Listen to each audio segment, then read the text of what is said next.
মান্নাত পুলকবাবুর লেখায় বড় হয়েছে।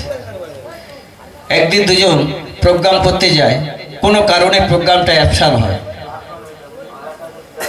পুলকবাবু বাড়িতে এসে দেখছে জানলার পর্দাটা সরিয়ে ওনার স্ত্রী অন্যজনের সাথে মেলামেশা করছে।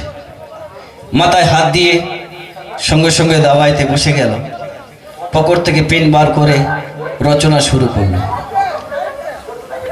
মান্নাতকে ফোন করলো, মান্নাত আমি হয়তো আর বেশি দিন বাঁচবো না রে, আমার লেখা গানগুলো তুই করে যাস। ছেলেটা ঘর থেকে বার হয়ে চলে গেল। স্ত্রীকে বলছে তুমি কি ওকে ভালোবাসো? মাথাটা হেঁট করে নিল। তাহলে প্রকৃত ওকে গ্রহণ করে। তবে তুমি যখন ওকে ভালোবাসো তোমার হাত ধরে নিয়ে ওর ছেলের বাড়িতে আমি দিয়ে আসবো। হাত ধরে নিয়ে দিয়ে এলো। 2 মাস পার হয়নি লাথি মেরে ফেলে দিয়েছে।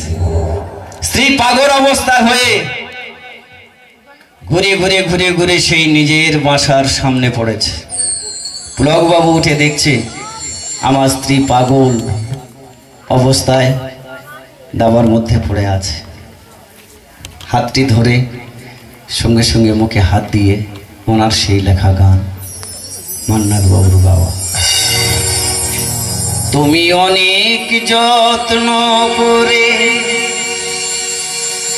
আমায় দুঃখ দিতে চেয়েছো, দিতে পারোনি,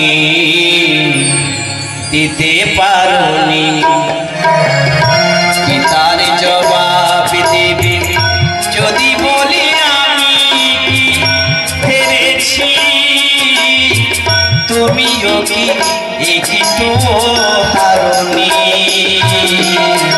তুমিও কি একটু হারোনি?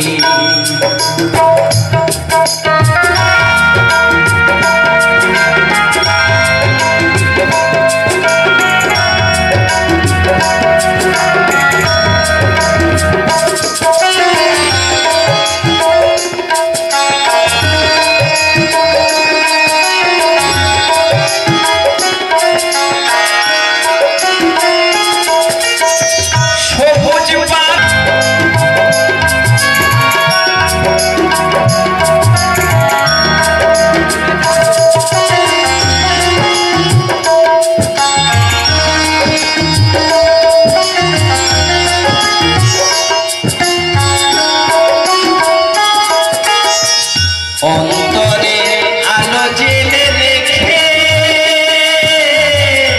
দৃষ্টিতে গেছো শুধু আধারেতে ঢেকে, দৃষ্টিতে গেছো শুধু আধারেতে ঢেকে।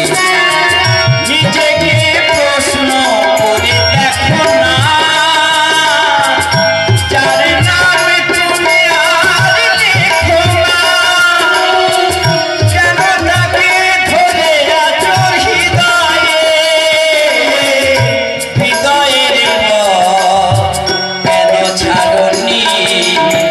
কি তার জবাব দেবে যদি বলি আমি হেরেছি? তুমিও কি একটু হারোনি?